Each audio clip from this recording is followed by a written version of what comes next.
Make no mistake, the Second Amendment is under attack. Just a couple weeks ago, those of you that followed Drudge Report and Breitbart probably saw the story of textbooks that are literally rewriting the Second Amendment. All of you know what the Second Amendment is, I'm sure. But in the textbook it said, those can own firearms if you're in a state militia, period. That's it. Make no mistake, our right to bear arms that is given from God is directly under attack. And luckily there are people and patriots, such as our next speaker, that are standing up for that and have stood up for that for years. David Keene was the former president of the NRA and is the editorial page opinion editor of the Washington Times. And when we talk about the Second Amendment, we must remember there is no first without the second. Ladies and gentlemen, David Keene.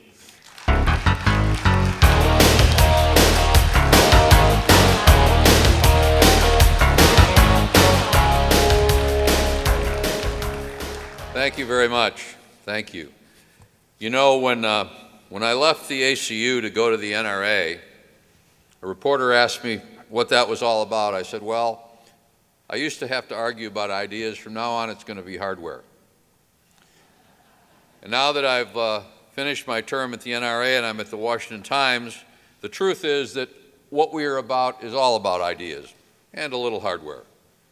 But the fact of the matter is that the Second Amendment, like the other amendments to the Constitution itself, and the values that we all share, are about one thing. They're about freedom and about the country that we've inherited and we hope to pass on to our children and our grandchildren.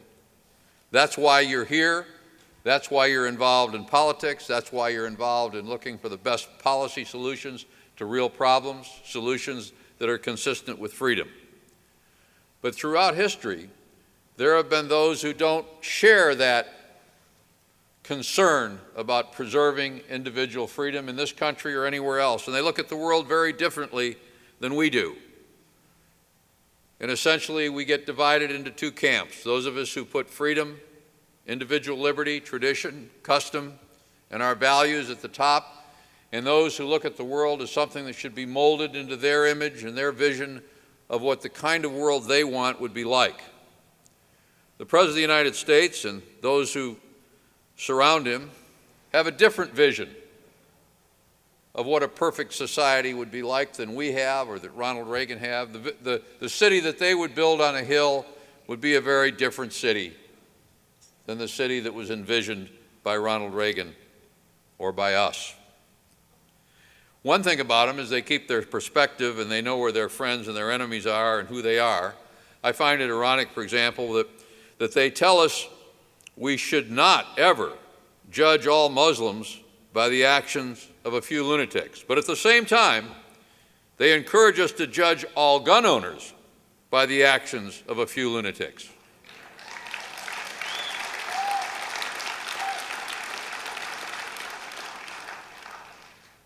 The NRA and all of you and everyone who supports the Second Amendment, the Bill of Rights, and the Constitution have just come through one of the greatest attempts to restrict Second Amendment rights that we as Americans have faced during this century. And when it began, and remember, these folks are people that not only don't share our value, but don't understand the world that we live in. It's no mistake that very few people in the Obama administration have ever had real jobs. It's no mistake that they don't really understand the reactions of most people to some of the proposals that they tend to make off the cuff. When the President decided he was going to go after Second Amendment rights, he was taken aside by a predecessor, by Bill Clinton, who said to him, "Mr. President, this is a road that you might want to be careful about going down because you may not know what's at the end of this road." Bill Clinton knew. He went down that road in the early 90s as President of the United States, and at the end of the road were the 1994 elections. At the end of this road that Barack Obama is traveling will be the 2014 elections.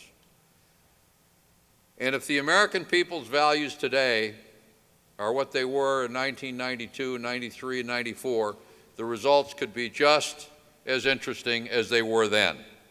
Think about this. The NRA is is charged with being the main group that fights continually in support of Second Amendment rights. When Bill Clinton took on gun owners in the 1990s, the NRA had about 2.8 million members. When Barack Obama decided to do the same thing earlier this year, the membership of the NRA stood at about 4 million. And the president and the goofy mayor of New York and his senator and the senator from California knew one thing, that if they wanted to restrict the Second Amendment rights of the American people, they had to demonize, destroy, or at the very least neutralize the National Rifle Association, because the NRA stood in that path that they wanted to take. And they went about it consciously and with a lot of energy.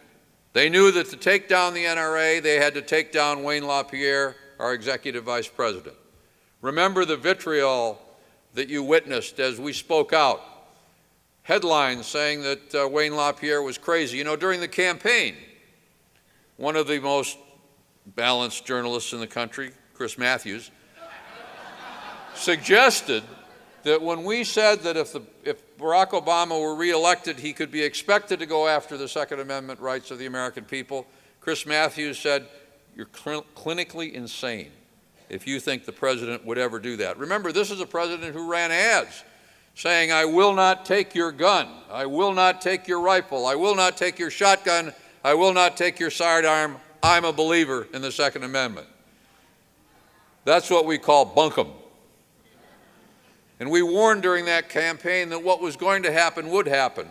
All that the president, all that his supporters in Congress, all that Michael Bloomberg were waiting for was an event that would unleash them to try to accomplish what they wanted to accomplish for all of their political lives, which is to restrict Second Amendment rights. They got that triggering event with Sandy Hook and the tragedy that took place in Connecticut. It was no mistake that within days of what happened there, half a dozen new anti-gun groups appeared on the scene. The press reported this dutifully as a grassroots uprising without reporting that virtually all of them were completely funded by checks from New York City. The so-called assault weapons ban was out and ready to go within hours of the tragedy at Sandy Hook, without the press reporting that Dianne Feinstein of California had said, "I have the bill on my desk, I'm just waiting for the right moment to introduce it."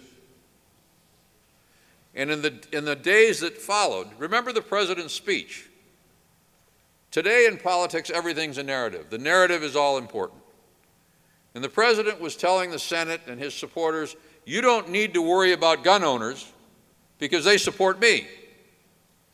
Barack Obama, when he stands up, whatever the problem is, posits himself as the most reasonable leader in American history, says, "I have common sense solutions to your problems.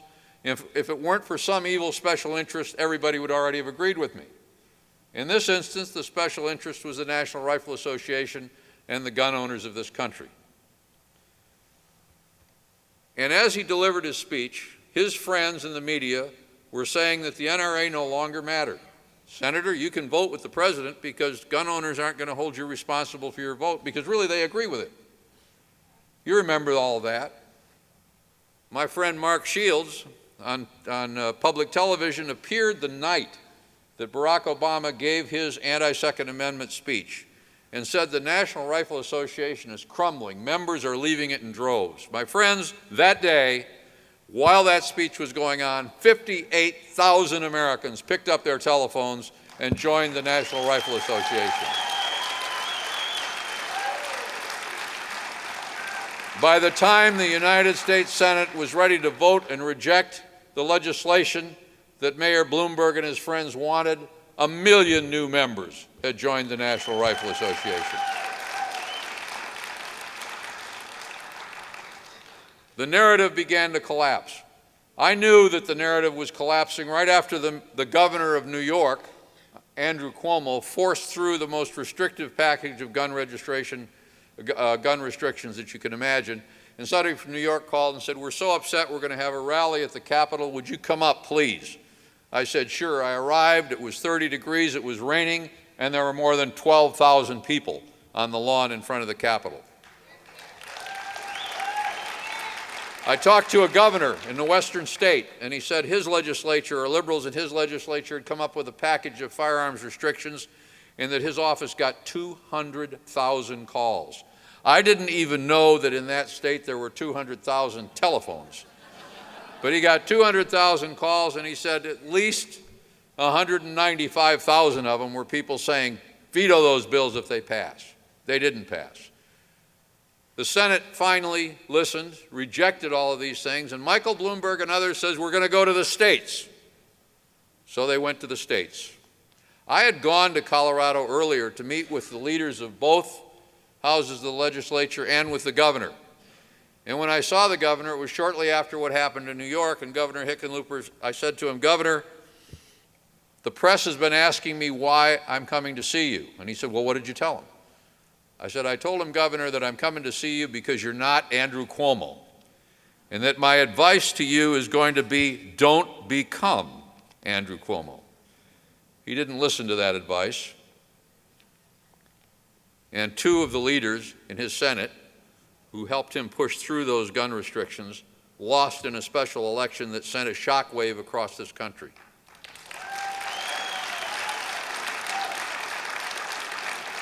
There's a lesson in this for all of us. If we stick to principle, if we remember what it is we're about and what it is we want to accomplish, and if we organize around those principles and stand for them, people will stand with us. They will make those calls. They will pound the pavement. They will demand of those who they elect to public office and whose salaries they pay through their taxes that they represent them and not some mayor from New York or some president from Chicago who's on his way to Lord knows where when he leaves office.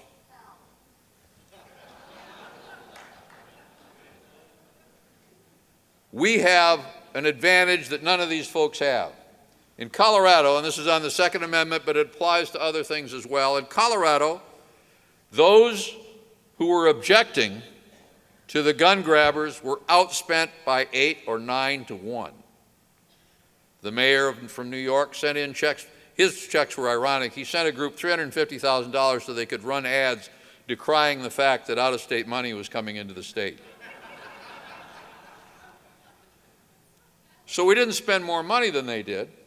Money isn't everything. Ideas, values, and the DNA of the American people are what's important.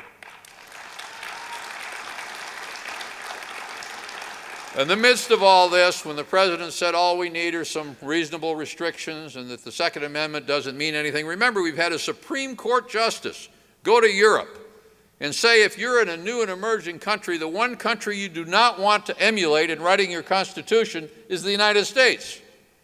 Justice Ginsburg said, look to South Africa. They've got a better, more modern Constitution than the United States has because we have archaic rights, like the right to keep and bear arms, which are not needed in the modern state. You can ask a lot of people that live in modern states about that. But in this country, down deep, Americans know. In the midst of all of this, imagine the shock at the White House when the Rasmussen poll asked Americans, why do we have a Second Amendment? They didn't say it was there to protect squirrel hunters, like Andrew Cuomo suggested. They said, 65% of them said, we have a Second Amendment to prevent this country from ever becoming a tyranny.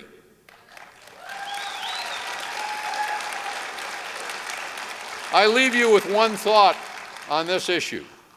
Some years ago, on the occasion of his 85th birthday in Moscow, a dinner was held honoring General Kalashnikov.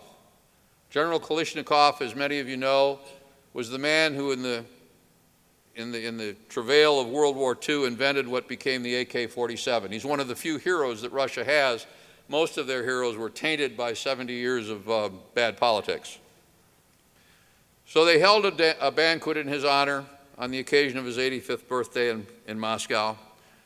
The principal toast was given by Mr. Putin, And when he finished, the general stood up, held his glass of champagne in Mr. Putin's face, and said, "Mr. President, I dream of a country like the United States, governed by men and women not afraid of an armed citizenry."